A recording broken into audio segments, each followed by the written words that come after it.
예, 오늘의 시황 브리핑 시작하겠습니다. 기술주들이 관세 불확실성 해소됐다 이런 평가가 나오면서 애플과 마이크론 테크놀로지가 또 올랐습니다. 이번 주에만 두 종목 모두 13.3% 올라가면서 나스닥 최고치 경신하는 데 일조를 했고요. 연준 인사들 어느 정도 후임자들 윤곽이 나타나고 있잖아요. 그래서 금리 인하에 대한 기대감이 다시 불거지는 거 아니냐. 그러니까 이런 해석도 일부는 있고요. 그리고 또 트럼프가 이제 조만간 푸틴을 만날 건데 아마도 종전이 될 것 같다. 이런 이야기들이 일부에서 나오고 있습니다. 한국 관련 지표는 좋았습니다. 그러니까 MSCI 한국 지수가 어제 우리 증시 빠졌음에도 불구하고 오늘 0.08% 올랐고요. 그리고 야간 선물은 0.6% 올라서 월요일에 우리 증시는 상승 출발할 가능성이 높아진 그런 상황으로 보면 되겠습니다. 미증시는 3대 지수 다 올랐는데 잘 보면 나스닥 상승폭이 더 컸고 러셀 2000은 덜 올랐잖아요. 그러니까 주요 기술주 중심으로 매수세가 유입됐구나 이런 점을 확인시켜 주는 거죠. 근데 업종으로 보면 11개 중에서 8개가 올랐기 때문에 전반적으로 상승 종목 수가 훨씬 더 많았던 그런 날이었는데 대형 기술주, 반도체 일부 이런 것들이 두드러지게 올라서 나스닥이 더 많이 올랐다. 이렇게 보면 될 것 같습니다. 이슈들을 보면 우선 애플과 마이크론 테크놀로지가 관세 리스크가 해소가 됐다. 그러니까 미국에 투자한다라고 선언하고 나서 이제 애플의 관세는 면제되는 걸로 알려졌죠. 저게 트럼프 1기 때도 그랬거든요. 트럼프 1기 때도 중국에 관세 부과하고 어쩌고 할 때 이제 애플이 또 중국에서 아이폰 조립하니까 그게 문제가 됐다가 이제 트럼프한테 투자 약속하고 그러면서 이제 면제되고 이런 과정이 있었잖아요. 근데 결국에는 똑같다 그때하고 이렇게 볼 수 있는 대목이고, 반도체 같은 경우도 마이크론 테크놀로지가 이제 자유로운 기업이 아니에요. 그러니까 미국 기업이지만 대만하고 싱가포르에서 반도체 만들잖아요. 그런 공장이 거기에도 있죠. 그러니까 이게 관세가 실제로 완전히 부과가 되면 마이크론 테크놀로지도 어떻게 되는지 모르는 상황이었어요. 그런데 이제 미국에 공장을 짓거나 지을 예정인 기업들은 면제 이렇게 되니까 이제 투자자들에게는 또 안도감을 준 거죠. 두 종목이 유난히 이번 주에 좀 강하게 올라가는 그런 모습을 보였고, 트럼프가 오늘 또 뉴스를 많이 쏟아냈는데 푸틴하고 곧 만난다. 그러면서 러시아와 우크라이나 전쟁도 종료시킬 수 있다. 그러니까 이런 이야기를 했거든요. 지금 양쪽에서 오고 가는 협상이 뭐냐면 우크라이나의 일부 영토를 러시아가 차지하는 걸로 조건을 만들고 있대요. 근데 이제 양쪽에서 당연히 더 많이 가져갈 거야. 그리고 우크라이나는 조금만 줄 거야. 이렇게 되고 있는 상황인 거죠. 그래서 그 영토에 어느 정도를 줄 거냐 이거 가지고 지금 협상이 진행 중인 걸로 알려져 있는데, 어쨌든 그게 타결이 되면은 이제 사실상 전쟁도 종료가 되는 분위기로 가게 되는 거죠. 그리고 또 하나는 이제 잠시 또 설명드리겠습니다만, 이제 관세에 관련된 판결 앞두고서 법원을 압박하고 있다. 이런 내용도 있는데 이건 잠시 또 설명드리겠습니다. 그리고 지금 쿠글러 후임으로 스티브 미란이 이제 지명이 됐잖아요. 이 관련해서 이제 내년도 1월까지가 임기인데 ING에서는 임기 때까지 그때까지 미션이 아마도 금리를 0.5%포인트 인하하는 게 미션일 거다. 이렇게 이제 보고 있고, 야후에서는 미란에 대해서 세 가지 특징을 주목해야 된다. 우선 이 사람은 낮은 금리를 선호하고 약달러를 선호할 것이다. 그러니까 이제 이런 보고서가 나온 적이 있죠. 그러니까 미국의 어떤 제조업의 경쟁력을 강화시키기 위해서는 약달러가 필요해. 이렇게 생각하는 사람이잖아요. 그리고 독립적이지 않은 연준의 역할, 그러니까 이제 덜 독립적인 이렇게 생각하는 건데, 정부의 어떤 정책과 보조를 맞춰야 된다 이렇게 생각을 한다라는 거예요. 그래서 이 세 가지의 특징을 이해해야 한다. 그래서 이렇게 근데 결과적으로 보면 어쨌든 금리 더 많이 내려야 돼 이렇게 생각하는 사람이다라는 의미가 되는 거죠.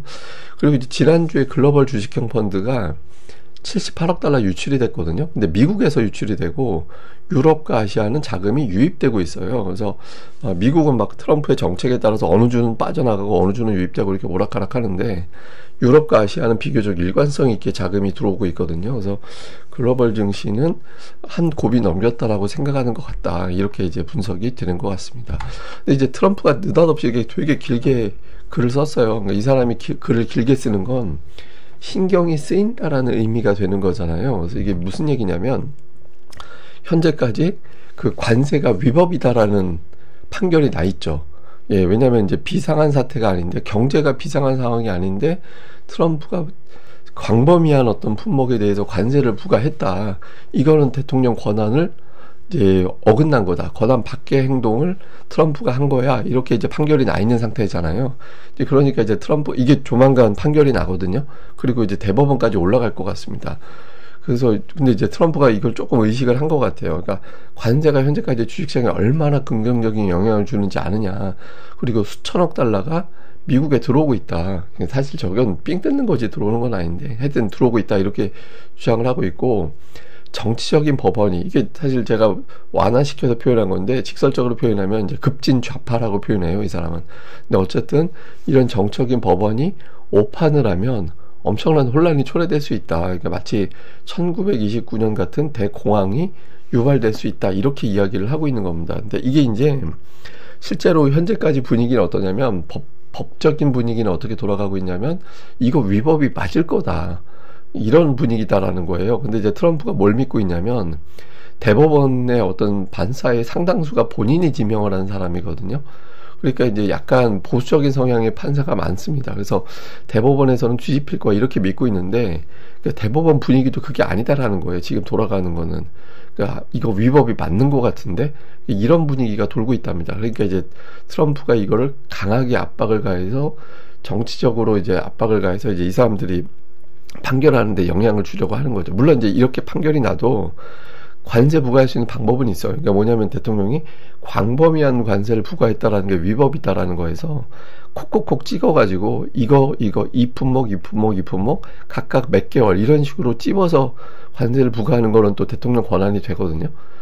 그러면 되게 근데 또 그거 되게 혼란스럽잖아요. 모든 품목에 어떻게 또 다 찍어요. 그러니까 이제 향후에 이게 주식시장의 변수가 될 수도 있다라는 겁니다. 그리고 이제 또 오늘 일부 언론에서 어떤 보도가 나왔냐면 트럼프 믿고 미국에 투자하지 마라. 그러니까 일부 분석가는 그런 식으로 제시를 하고 있어요. 그 이유가 뭐냐면 트럼프 임기 3년 후에 끝나는데 그러다가 관세 완전히 종료돼 버리면 어떡할 거냐. 그럼 미국에 투자 헛돈 날리는 거 아니냐. 그래서 그런 거 조심해야 된다. 뭐 이런 식의 어떤 주장도 일부에서 나오곤 있습니다. 근데 어쨌든 뭐 이런 식의 어떤 논란도 일부는 있다. 그러니까 이 정도로만 이제 보면 될 것 같고, 이제 트럼프가 판결 앞두고서 아마 법원을 앞으로 계속 압박할 것 같다. 이것도 이제 중요한 변수로 봐야 될 것 같습니다.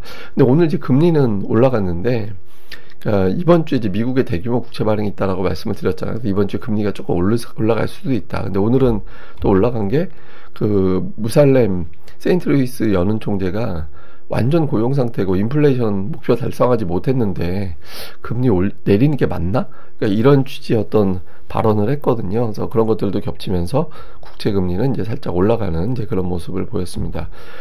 종목으로는 시총 상위 중에서 아마존 빼고 다 올라갔고요.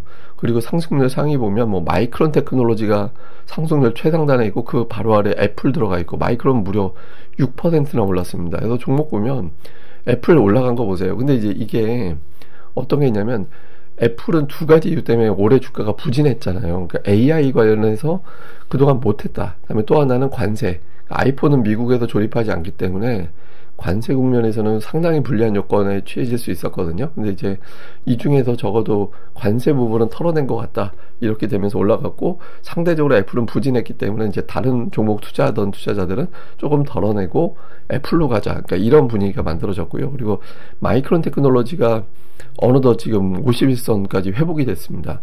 그러니까 이제 관세에 대한 부담이 분명히 있는 종목인데, 이게 이제 논리적으로 사실 말이 안 되는 게 트럼프 관세가 미국은 절대로 반도체를 미국 내에서 생산하는 것 같고 전체 조달을 못해요. 생각해보세요. 이게 반도체가 PC하고 스마트폰에만 들어가는 게 아니잖아요. 그러니까 전자제품, 자동차, 특히 전기차 이런 데는 엄청나게 들어가야 되는데 이거 어떻게 다 조달이 돼요. 그러니까 관세 부과를 해버리면 미국 안에서 이제 사용되는 전자제품의 상당 부분 가격이 올라갈 수밖에 없어요. 그리고 심지어 마이크론 테크놀로지도 싱가포르하고 대만에서 반도체 만드는 비중이 높은데, 그러니까 이게 말이 안 되는 거잖아요. 그러니까 반도체 겁을 주는 거는 사실상 중국을 견제하는 거고, 한국이나 대만이나 이제 미국 마이크론 테크놀로지에 대해서는 그렇게 조치를 취할 수 없다라는 게 논리적이긴 하죠. 근데 이제 워낙 특이한 결정을 많이 하다 보니까 혹시나 하고 이제 마이크론 테크놀로지 그동안에 이제 부진했었는데 이제 다시 주가가 이제 상승하는 그런 계기로 작동을 했다. 이렇게 봐야겠습니다. 그리고 이제 최근에 보면 애플과 알파벳이 올해 지수 대비 가장 부진했던 종목이었거든요. 보시면 노란색이 이제 애플이고, 다음에 이제 파란색 선이 저기 알파벳인데 두 종목이 상대적으로 좀 부진했던 종목이었습니다. 근데 이제 여름 넘어가면서부터는 두 종목이 이제 지수보다 훨씬 더 높은 그런 수익률을 만들어내고 있거든요. 그래서 시장에서는 증시보다 좀 덜 올라간 종목이 뭐 있지? 뭐 이런 걸 좀 찾아보는 국면이 아닌가.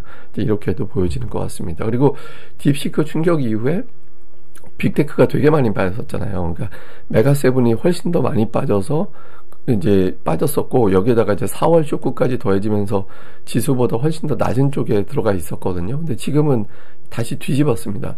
그러니까 그 메가세븐은 사상 최고치 이미 경신이 돼 있어요. 이 메가세븐 지수는. 그래서 다시 이제 대형주라든가 그때 1차 딥시크, 2차 관세 충격을 받았던 대형주들이 이제 지수를 역전하기 시작했다, 다시. 뭐 그거는 이면에는 보면 이미 엔비디아라든가 이런 종목들은 고점 넘기고 있었는데 애플이 되게 부진했었잖아요. 알파벳하고. 이 종목군들이 이제 시세를 내기 시작했구나라는 거를 다시 한번 보여주는 것 같습니다.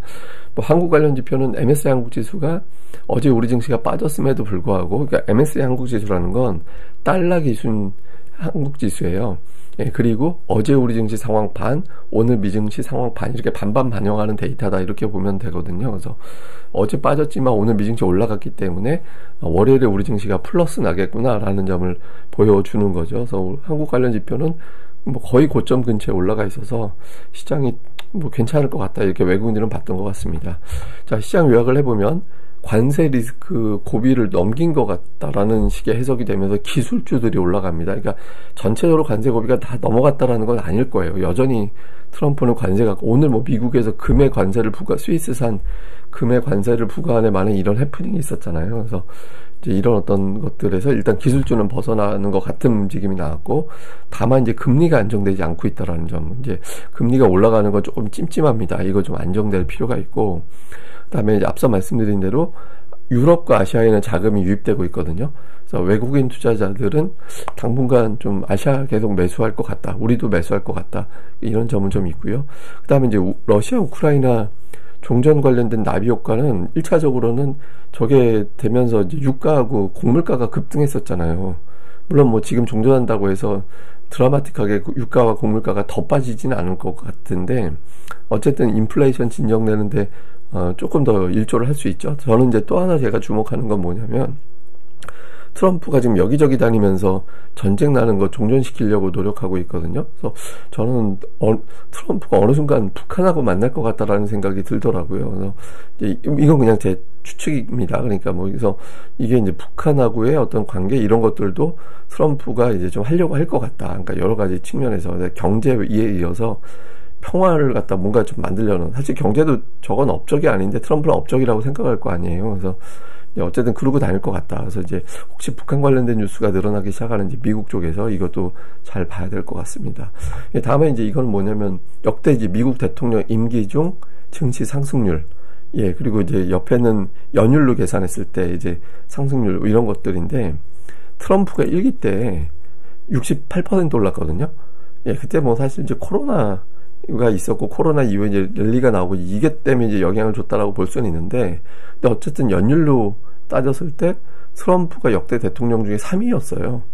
예, 3위였던 기록을 만들어낸 사람이었거든요. 그래서 이게 트럼프가 주식시장에 어떤 이렇게 트럼프라고 해도 주식시장에 되게 부정적으로 반응하지는 않았었다. 오히려 되게 의식을 하는 사람인가 보다라는 걸 이제 다시 한번 보여주는 대목이긴 하죠. 그래서 그러니까 미국에는 이제 펀드들이 그런 걸 있는 것 같아요. 그래서 타코라고 알려져 있지만 타코가 아니라 실제로 트럼프는 원래 저랬다. 그래서 주식시장이 떨어질 때를 되게 못 견뎌하는, 예, 그런 인물인 것 같다라는 점이 뭐 한번 이제 데이터상으로도 확인이 되죠. 지금 현재까지 그 연율로 따질 때 11%, 왜냐면 임기가 이제 반밖에 안 지났기 때문에 연율로 따지면 11% 정도 올라가서 역대 대통령 중에 8위에 해당되는 그런 기록을 보여주고 있거든요. 그래서 지금 미국 시장은 뭐 그냥 트럼프가 못된 짓 하는 것 같아도 결국에는 올라갈 것 같다, 이런 식의 정서가 일부는 좀 있는 것 같습니다. 그래서 어쨌든 뭐 이런 데이터도 있다, 이제 이것도 다시 한번 보여드렸습니다. 예, 그럼 오늘 하루 또 잘 보내시고요. 저는 또 다음에 뵙겠습니다. 저는 어저께 축구장을 갔어요. FC 서울하고 이제 열리는 상암동 축구장 갔는데, 가면서 저는 이제 무슨 생각했냐, 저걸 딱 내려다보다가 제 생애 마지막으로 축구장 왔을지도 모르겠다. 이제 제 나이 생각하고 해보면 축구장 다니고 이제 그럴 때는 아닌 것 같아서 이제 마지막으로 간 거라는 생각이 들더라고요. 그래서 보면서 이렇게 재밌었는데, 여러분들도 이렇게 좀 여기저기 다니면서, 제가 뭐 축구장은 이제 더 가진 않을 것 같긴 한데, 그래도 이제 어디는 좀 다니긴 해야겠구나, 이게 힐링이 좀 되는 느낌이 있거든요. 그래서 여러분들도 좀 그런 것들 찾아서 주말에 좀 머리 좀 식히셨으면 좋겠습니다. 예, 저는 다음에 뵙겠습니다. 이 방송 구독하기와 좋아요, 예, 꼭 부탁드립니다. 감사합니다.